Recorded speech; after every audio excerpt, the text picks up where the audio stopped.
যদি কিয়ামতের ময়দানে আমার রাষ্ট্রের একজন ব্যক্তি আমার বিরুদ্ধে অভিযোগ দায়ের করে, আমি ওমর ধ্বংস হয়ে যাব। এই জন্য আল্লাহর ভয় যাদের অন্তরে আছে তারা যদি ক্ষমতায় যায়, জীবনেও কোনোদিন রাষ্ট্রীয় সম্পদ লুটপাট করার চিন্তা স্বপ্নেও দেখতে পারে না। কথা বলেন ঠিক কিনা? আল্লাহ নবী সাল্লাল্লাহু আলাইহি সাল্লামের হাদিসে এতিমের ব্যাপারে অনেক কথা বলা হয়েছে, কোরআনে বলা হয়েছে এতিমের সম্পদ ভক্ষণ করে যেই ব্যক্তি, তার পুরো পেটটা যেন জাহান্নামের আগুন দিয়া কয়লা দিয়ে ভরে ফেললো। পড়েন নাউযুবিল্লাহ। অথচ আমাদের দেশে এতিমের মালও মেরে খাওয়ার দৃষ্টান্ত আছে না নাই? বিধবা কার্ডের জন্য মেম্বারের কাছে ঘুরতে হয় ৫,০০০ নিয়ে, বলেন কয় হাজার? অথচ হযরত ওমরের মতো শাসক যদি হতো তাহলে এরকম দুর্নীতি করে একজন হকদার ব্যক্তির হক দিতে গিয়েও ৫,০০০ মেরে দিত না। কথা বলেন ঠিক কিনা? এজন্য আমার বন্ধুগণ, সেই খোলা পায়ে রাশেদার যুগ যদি আমরা পেতে চাই তাহলে ঐক্যবদ্ধভাবে আল্লাহর কোরআনকে এই সংসদে পাঠাতে হবে। কথা বলেন ঠিক কিনা? আমরা যেই দল করি না কেন, আমাদের সব চাইতে বড় পরিচয় হলো মুসলিম। জোরে বলেন ঠিক কিনা? সুতরাং আল্লাহর কোরআন দিয়ে যদি বিচার হয় তাহলে যেই ভাই আমার আওয়ামী লীগ করে ওই ভাইয়ের কি কোনো আপত্তি থাকবে? যেই ভাই বিএনপি করে তার কি আপত্তি থাকবে?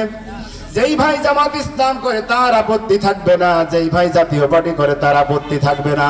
সুতরাং বাংলার জমিনে যদি একটি সুন্দর রাষ্ট্র প্রতিষ্ঠা করতে হয় আল্লাহর কোরআনের কাছেই ফিরে আসতে হবে। কথা বলেন ঠিক কিনা?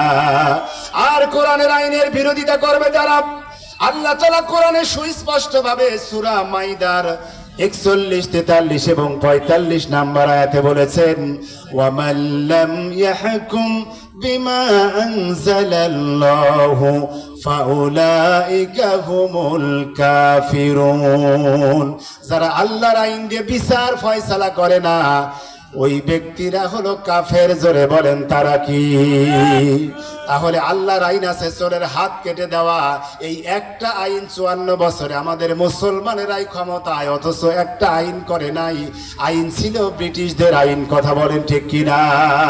তাহলে আল্লাহর আইনটা বিচার করবে না যারা, আল্লাহর কোরআনের কথা, ওরা কাফের। আপনি হজ করে হাজী হয়ে আসেন তাও কাফের, আপনি অনেক দান সদকা করেন তাও কাফের, আপনি নামাজ পড়ে কপালে কালো করে ফেলছেন তাও কাফের। এটা আল্লাহর কথা। কথা বলেন ঠিক কিনা?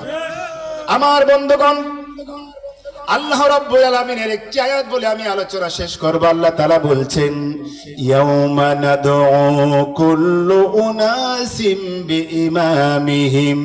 দুনিয়ার যত মানুষ আছে তাদের নেতার সঙ্গেই তাদেরকে কিয়ামতের ময়দানে উঠানো হবে। যে যেই গ্রামের প্রধান আছে, গোষ্ঠীর প্রধান আছে, তাকেই তার সঙ্গে গোষ্ঠীর লোককে উঠানো হবে। যে যেই দলের সমর্থন করেছে সেই দলের নেতার সাথে উঠানো হবে।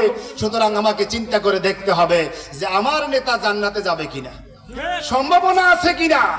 যদি আমার নেতার চরিত্র ফুলের মতো পবিত্র, নামাজ পড়ে না, এক ওয়াক্ত খায় শুধু বিড়ি, নাই তার চেহারায় কোনো সিঁড়ি, কাপড় দিয়েও গন্ধ, মুখ দিয়েও গন্ধ, তার জন্য আল্লাহর জান্নাত বন্ধ। কথা বলে ঠিক কিনা? কারণ নামাজবিহীন যদি কোনো ব্যক্তি কিয়ামতের মাঠে ওঠে তাহলে তার আমলের আস-সালাতু রাসুল ইবাদা, সকল ইবাদতের মাথা হলো নামাজ। মাথা ঠিক নাই, হাত পা দিয়ে কোনো দাম নাই। এই জন্য আমাদের ১ নাম্বার শর্ত হচ্ছে, আমার প্রিয় ভাইরা, যে পথে থাকেন না কেন নামাজ পড়তে হবে। নামাজ বাদ দিয়ে কেউ জান্নাত পাওয়ার কোনো সুযোগ নাই। এজন্য আমরা সকলেই ইসলামের পথে ফিরে আসব, কোরআনের পথে ফিরে আসব ইনশাআল্লাহ। প্রিয় ভাইরা আমার, যেই মসজিদের জন্য আজকের প্রোগ্রাম, এই মসজিদের এক একটা ইট আমার আপনার জন্য কিয়ামতের ময়দানে সাক্ষী হবে। জোরে বলি আল্লাহু আকবার। আল্লাহ নবী সাল্লাল্লাহু আলাইহি সাল্লাম বলেন, আমার ভাইরা, কিয়ামতের দিন সর্বপ্রথম নেতৃত্ব দিবে বাইতুল্লাহ, আল্লাহর কাবা ঘর নেতৃত্ব দিবে। কাবা ঘরের পিছনে দুনিয়ার যত মসজিদ আছে সব তার পিছনে গিয়ে দাঁড়াবে, আল্লাহর কাছে দরখাস্ত দিবে, রব্বুল আলামিন যারা আমাদেরকে আবাদ করেছে, যারা আমাদের ভিতরে নামাজ পড়েছে, যারা নির্মাণ করেছে, তাদের যারা যত্ন করেছে, যারা পরিষ্কার পরিচ্ছন্ন রেখেছে, যারা নিরাপত্তা দিয়েছে, ওই মানুষগুলোকে আমাদের ভিতরে না দেওয়া পর্যন্ত একটা মসজিদও ধ্বংসপ্রাপ্ত হবে না। বলেন আল্লাহু আকবার।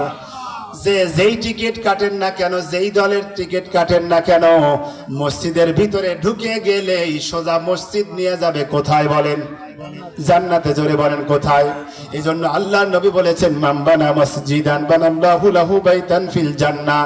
যে ব্যক্তি মসজিদ নির্মাণ করবে, আল্লাহ রাব্বুল আলামিন তার জন্য জান্নাতের ভিতরে ঘর বানাবেন। বলেন সুবহানাল্লাহ।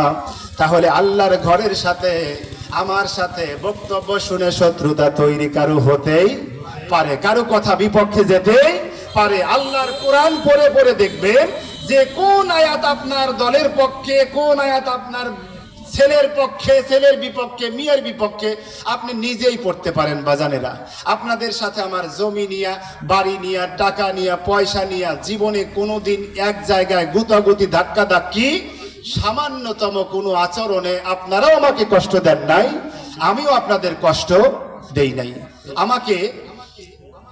আমি আপনাদের বলেও আসি নাই যে আমাকে 50,000 দিতেই হবে, বিকাশে পাঠায় দেন তারপরে আসবো, তাও বলি নাই। আপনারা যদি নাও দেন তাও বলবো না যে আপনারা আমাকে টাকা দিলেন না কেন। আমাদের একটাই টার্গেট, আমরা মুসলিম, আমরা প্রত্যেকের ভাই, আমরা মুসলিম প্রত্যেকের কি? আল্লাহ বলছেন, ইন্নামাল মুসলিমুনা ইখওয়া, মুসলমান তোমরা ভাই ভাই, তোমাদের সাথে কোনো বিরোধ নাই। আমার ভাইকে যদি কেউ মারে, আমার রক্ত গরম হবে কি হবে না? তাহলে আমার ভাই জাহান্নামে যাবে, আর আমি চেয়ে চেয়ে দেখবো? এটা হতে পারে না। আমি যদি জাহান্নামে যাই, আপনি আমাকে ঠেকাবেন? আপনি যদি জাহান্নামে যেতে চান, আমি আপনাকে ঠেকাবো। আমরা প্রত্যেক মুসলমান, আত্মার সাথে আত্মার সম্পর্ক, আমরা সবাই মিলে যেতে চাই আল্লাহর জান্নাতে। জোরে বলেন ঠিক কিনা? কারা কারা জান্নাতে যেতে চান একটু হাত তুলে দেখান। নারে তাকবীর, লিল্লাহি তাকবীর। হাতগুলো নামাবেন না, একটু হাতটা আল্লাহকে দেখান। বলেন, হে আল্লাহ, আমাদের মুসাফির ভাই যার সাথে আমরা হাত তুলেছি, আল্লাহ তুমি আমাদের হাতগুলো কবুল করে নাও। আল্লাহ, যেই তোমার ঘর নির্মাণ করলে জান্নাত পাওয়া যায়, আমরা সেই মসজিদের জন্য দান না করে একজনও যাব না। পড়েন আমিন। সম্মানিত ভাইরা, আপনাদের